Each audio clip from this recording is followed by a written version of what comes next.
Hello दोस्तों, आज के इस वीडियो में हम लोग एक्सरसाइज 9.1 एनसीईआरटी का 4, 5, 6 और 7 क्वेश्चन को सॉल्व करेंगे। तो चलिए सॉल्व किया जाए। क्वेश्चन क्या कर रहा है कि the angle of elevation of the top of A tower. तो सबसे पहले तो हम एक टावर ड्रा कर लेंगे। तो चलिए ये हमने टावर ड्रा कर लिया, ठीक है। अब इस टावर के टॉप का एंगल ऑफ एलिवेशन कहाँ से? तो from A point on the ground, ground के किसी एक पॉइंट से। सपोज वो पॉइंट यहाँ पे है, ठीक है। हम इसको मिला लेते हैं। ये आपका हो गया पॉइंट यहाँ पे, ओके। अब ये जो पॉइंट है which is 30 metre away from the foot of the tower, ये टावर का फुट हो गया और ये पॉइंट हो गया। तो फुट से इस पॉइंट का डिस्टेंस कितना है? 30 मीटर, ठीक है जी। 30 मीटर हो गया। Is 30 degree. क्वेश्चन क्या कर रहा था कि टावर के टॉप का इस पॉइंट से जो एंगल ऑफ एलिवेशन है वो 30 डिग्री है। तो हम बना लेते हैं एंगल ऑफ एलिवेशन। ये आपका जो अभी हम ड्रा किए ये क्या हो गया? लाइन ऑफ साइट, और ये आपका हॉरिजेंटल लाइन, ये लाइन ऑफ साइट, दोनों के बीच का angle he angle of elevation होता है। ये आपका दे दिया है 30 डिग्री। सिंस टावर वर्टिकल होता है ये हो गया 90 डिग्री। आगे क्या कर रहा है?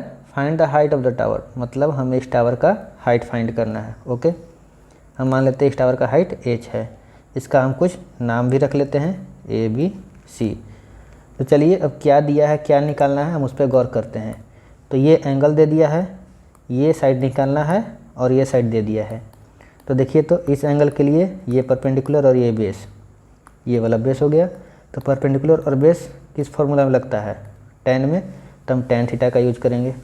तो लिखेंगे in right triangle ABC tan 30 degree equal to AB upon CB। और यहाँ पे लिख लीजिएगा कि let the height of the tower ABBH, ठीक है। अब सोल्व कीजिए। tan 30 का वैल्यू होता है 1/√3। AB को हमने h मान लिया था, CB दे दिया है 30। तो क्रॉस मल्टीप्लाई करिएगा, 30 इक्वल टू हो जाएगा √3h। 30 को हम लिख लेते हैं 10 × 3 इक्वल टू √3h, और 3 को हम क्या कर लेते हैं? √3 × √3 इक्वल टू √3h। ये कट गया, h का वैल्यू क्या आ गया? 10√3 मीटर। तो इस टावर का हाइट क्या हो गया? 10√3 मीटर। ये क्वेश्चन हो गया सोल्व। आई होप आप लोग इसको अच्छे से समझ गए होंगे। अब चलते हैं नेक्स्ट क्वेश्चन में। नेक्स्ट क्वेश्चन क्या कर रहा है? A kite is flying at a height of 60 metre above the ground. तो सपोज हम सबसे पहले ग्राउंड बना लेते हैं, ओके। ये लीजिए, हमने ग्राउंड बना लिया। अब एक काइट है जो कि 60 मीटर ऊंचा उड़ रहा है, ऊपर उड़ रहा है ग्राउंड से। तो यहाँ से हम मान लेते हैं कि ये 60 मीटर ऊंचा, 60 मीटर ऊपर का पॉइंट ये वाला है। तो हम इसको ड्रा कर लेते हैं। यहाँ से ये हो गया 60 मीटर ऊंचा पॉइंट। इसका हाइट कितना हो गया? 60 metre. The string is attached to the kite is temporarily tied to a point on the ground. Suppose ground पे वो पॉइंट ये वाला है। The inclination of the string with the ground is 60 degree. अब इस पॉइंट से इस kite को टाइटली बांधा गया है। तो हम इसको, चलिए इस धागे को बांध देते हैं, हो गया। आगे क्या कर रहा है कि inclination of the string with the ground is 60 degree. इस धागे का इस ग्राउंड के साथ एंगल कितना बन रहा है? 60 डिग्री। ये लिख लिया हमने 60 degree. Find the length of the string. तो इस स्ट्रिंग, ये जो धागा है, इस पॉइंट से इस काइट को जो बांधा गया था इस धागे से, इस धागे का लेंथ पता करना है। और आगे क्या कह रहा है कि assuming that the there is no slack in the string, मतलब ये स्ट्रिंग पूरी तरह से टाइट है, ढीला नहीं है। जनरली क्या होता है कि अगर आप कोई पतंग उड़ा रहे हैं, सपोज आपका पतंग यहाँ पे है, ठीक है, आप इस पॉइंट से उड़ा रहे हैं, तो जो स्ट्रिंग होता है कुछ इस तरह का होता है ना। आप देखिएगा, इसीलिए इस लाइन को मेंशन किया है कि आप एज्यूम कर लीजिए कि ये स्ट्रिंग पूरा सीधा है एकदम, ठीक है। चलिए ये हो गया बात। ये आपका राइट एंगल बन गया ABC। अब हमें करना क्या था? इसका लेंथ निकालना स्ट्रिंग का। तो इस एंगल के लिए ये है परपेंडिकुलर और ये है हाइपोटेनस। परपेंडिकुलर हाइपोटेनस किस फॉर्मूले में आता है बताइए? साइन में। तो चलिए साइन का यूज करेंगे, लिख लेते हैं in right triangle A B C sine 60 degree equal to क्या हो जाएगा A B upon A C. Sine 60 का वैल्यू √3/2, ए बी का वैल्यू 60 और ए सी हमें नहीं पता, फाइंड करना है। अब क्रॉस मल्टीप्लाई करेंगे, √3 into A C equal to 60 into 2, ये क्या हो जाएगा √3 into A C equal to, हम 60 को तोड़ लेते हैं 3 के टर्म में, तो 20 इंटू 3 और इंटू ये 2 था, ये हो गया √3 into A C equal to 20 into 3 को क्या लिख सकते हैं √3 इंटू √3 और ये 2 था, ये √3 कैंसिल, यहाँ से ए सी का वैल्यू क्या आ गया 20 इंटू 2 40 इंटू √3 क्या हो जाएगा 40√3 मीटर। तो आई होप आप लोग इस क्वेश्चन को भी अच्छे से समझ गए होंगे। चलिए आगे बढ़ते हैं हम लोग नेक्स्ट क्वेश्चन में। तो अब इसको भी सॉल्व कर लिया जाए। इस क्वेश्चन को ध्यान से देखिएगा और समझिएगा। A 1.5 metre tall boy is standing at some distance from a 30 metre tall building. तो एक 30 मीटर टॉल बिल्डिंग है, चलिए हम उस बिल्डिंग को ड्रा कर लेते हैं। ये हो गया आपका 30 मीटर टॉल बिल्डिंग, इस बिल्डिंग का लेंथ हो गया 30 मीटर। अब ये आपका ग्राउंड हो गया। सपोज इस ग्राउंड पे वो लड़का कहाँ खड़ा है, यहाँ पे खड़ा है, ठीक है। हम इसको ड्रा कर लेते हैं। लड़के का हाइट कितना है 1.5 मीटर, ओके। आगे क्या कर रहा है, the angle of elevation from his eyes, इस लड़के की आँख से, मतलब यहाँ से एंगल ऑफ एलिवेशन बन रहा है, कहाँ का, to the top of the building, यहाँ का, यहाँ से यहाँ का एंगल ऑफ एलिवेशन बन रहा है। कितना बन रहा है, इंक्रीज एज, बढ़ रहा है, फ्रॉम 30 टू 60, इसका मतलब लड़का चल रहा होगा। ये देखिए है as he walks towards the building, मतलब ये लड़का जो है यहाँ से आगे बढ़ता है बिल्डिंग की ओर, तो एंगल ऑफ एलिवेशन टावर के टॉप का इंक्रीज होता है 30 से 60। तो हम लड़के को चलाते हैं, सपोज ये लड़का यहाँ तक चला, ओके। तो जब ये लड़का यहाँ था तब एंगल बना 30, जब ये लड़का यहाँ आया तब एंगल बनेगा 60। इस तरह से ये हो जाएगा 30 डिग्री और ये हो जाएगा आपका 60 डिग्री। समझ में आ रहा है? तो इसको हम अच्छे से बना लेते हैं। चलिए इसको मिला देते हैं और ये जो एंगल है वो हॉरिजॉन्टल लाइन के साथ बनता है ना, लाइन ऑफ साइट और हॉरिजॉन्टल लाइन के साथ बनता है। ये आपका हॉरिजॉन्टल लाइन हो गया। ये एंगल कितना बन गया है 30 डिग्री। लड़का यहाँ से पोजीशन चेंज करके यहाँ पहुँचा तब एंगल कितना बना, इसकी आँख से इस टावर के टॉप का 60 डिग्री। अब आप कंफ्यूज मत होइएगा कि यहाँ 30 यहाँ 60 क्यों हुआ, यहाँ 60 यहाँ 30 क्यों नहीं हुआ। हम पहले भी बता चुके हैं, इस बार भी बता रहे हैं। जैसे जैसे आप 90 डिग्री के करीब बढ़िएगा, ये आपका 90 डिग्री हो गया, एंगल बढ़ता है, बड़ा होता जाता है, ठीक है। इसको हम 90 डिनोट कर लेते हैं। आगे भी कुछ दिया है क्या, find the distance he walk toward the building. ये जो जितना ट्रैवल किया ना, इसी का डिस्टेंस फाइंड करना है कि ये कितना लेंथ है। तो क्वेश्चन आप लोग समझ गए, अब बस सोल्व करना है। सोल्व करने का तरीका आपको पता ही है, 2 राइट ट्रायंगल मिलता है, दोनों को सोल्व करिए, आपका आंसर आपके पास आ जाएगा। एक राइट ट्रायंगल ये वाला बन रहा है और दूसरा राइट ट्रायंगल ये बड़ा वाला। तो सबसे पहले इसका हम कुछ नामकरण कर दें। चलिए इसका नाम A B C D E F G रख लिए, ठीक है। अब ये चूँकि 1.5 मीटर है DE का लेंथ, तो BG भी हो जाएगा 1.5 मीटर यहाँ से यहाँ तक। अब चूँकि 30 मीटर लेंथ जो है, ये जो आपका 30 मीटर लेंथ था, ये पूरा लेंथ है, यहाँ से यहाँ तक का लेंथ है। ये लेंथ है आपका 30 मीटर, जिसमें से 1.5 तो इतना हो गया, तो ये वाला लेंथ क्या होगा, तो 30 माइनस 1.5 कर लेंगे हम लोग, ये आ जाएगा आपका 28.5 मीटर। यहाँ से लेकर यहाँ तक। ठीक है, ज़रूरी चीज़ हमने लिख लिया, अब बस सॉल्व करना है। तो सबसे पहले इस छोटे वाले ट्रायंगल को सॉल्व करते हैं। तो इन राइट ट्रायंगल ABC, इस एंगल के लिए ये परपेंडिकुलर और ये बेस है। परपेंडिकुलर और बेस किस में यूज होता है? tan में।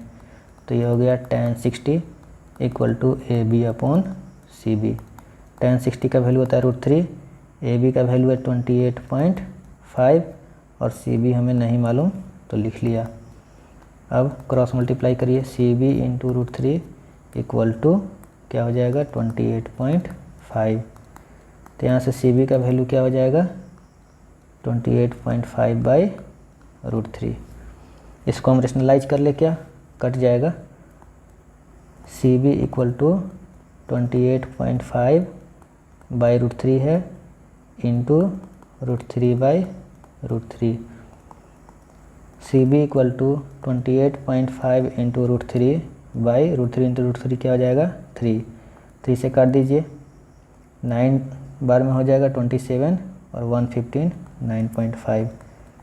तो CB का वैल्यू क्या आ गया? 9.5 √3। तो ये डिस्टेंस मेरा पता चल गया कितना है। हमें तो ये डिस्टेंस निकालना है ना, तो इस डिस्टेंस को हम मान लेते हैं x। ठीक है, या नहीं भी मानेंगे तो कोई दिक्कत नहीं है। यहाँ पे हमें DC फाइंड करना है, DC भी छोड़ सकते हैं। ठीक है, अब आइए आगे सॉल्व करते हैं बड़ा वाला ट्रायंगल।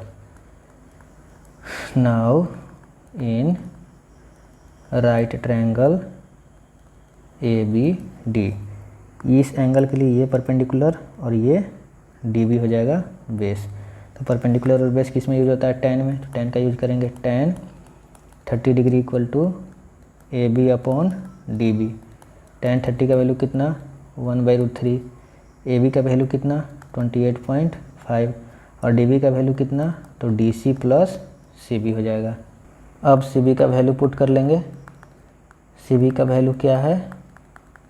9.5 √3। ये देखिए अभी हम जस्ट फाइंड किए हैं।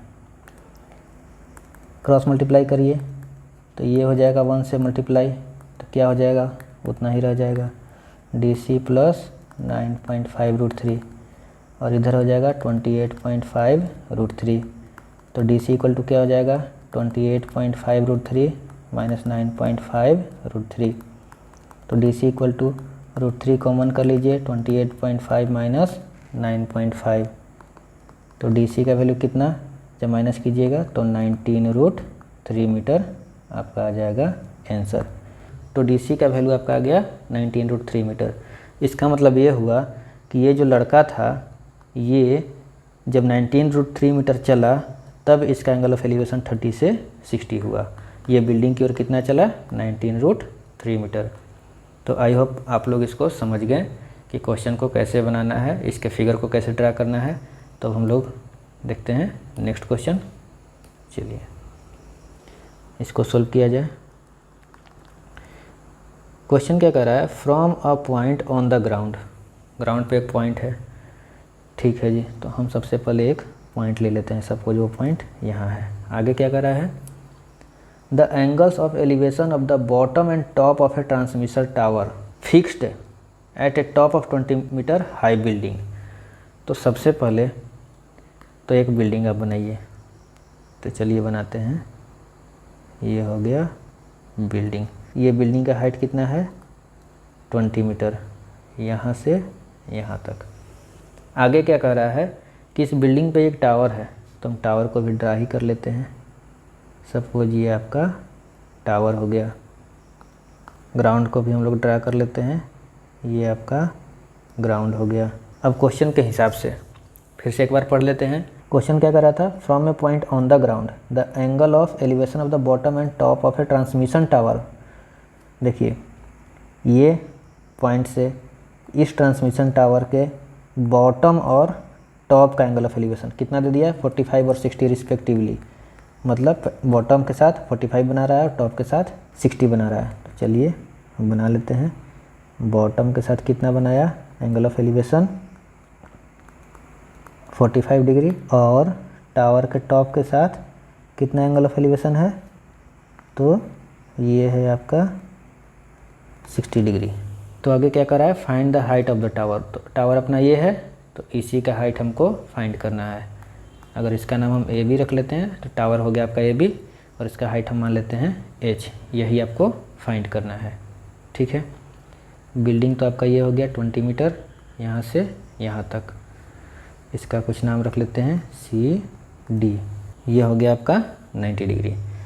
तो देखिए यहाँ भी आपका 2 राइट एंगल बन रहा है, एक तो डी सी बी और दूसरा डी सी ए। बस दोनों को सॉल्व कीजिए, आपको क्वेश्चन बन जाएगा। चलिए सॉल्व किया जाए। इन राइट ट्रायंगल, सबसे पहले छोटा वाला ले लेते हैं B C D. tan 45 degree क्या हो जाएगा, B C by D C. 1 हो गया, बी सी का वैल्यू हो गया 20 और डी सी नहीं मालूम। क्रॉस मल्टीप्लाई करिए, डी सी का वैल्यू कितना आ गया 20 मीटर, तो ये तो आपका आ गया 20 मीटर। अब बड़ा वाला ट्रायंगल का यूज करेंगे हम लोग। तो नाउ इन राइट ट्रायंगल, कौन सा, ए सी डी, tan 60 डिग्री। बड़े वाले ट्रायंगल में 60 का एंगल बन रहा है ना, एंगल ऑफ एलिवेशन, क्या हो जाएगा ए सी बाई डी सी। tan 60 का वैल्यू √3। अब ए सी को हम लोग लिख सकते हैं h प्लस 20, अब बाई डी सी अभी निकाले हैं जस्ट 20। क्रॉस मल्टीप्लाई करिए, ये हो गया 20√3 इक्वल टू h प्लस 20। तो ये क्या हो जाएगा, h इक्वल टू 20√3 माइनस 20, ये 20 इधर आया माइनस हो गया, तो h का वैल्यू क्या हो जाएगा 20 कॉमन √3 माइनस 1 मीटर, आपका आंसर हो गया। मतलब इस ट्रांसमिशन टावर का हाइट क्या हो गया 20√3 मीटर। तो आई होप आप लोग इस क्वेश्चन के साथ साथ इस वीडियो में जितने भी क्वेश्चन बताए गए हैं उनको आप अच्छी तरह से समझ गए होंगे। तो मिलते हैं अब हम लोग नेक्स्ट वीडियो में आगे के क्वेश्चन के साथ। तब तक आप लोग मैथ प्रैक्टिस करते रहिए। धन्यवाद।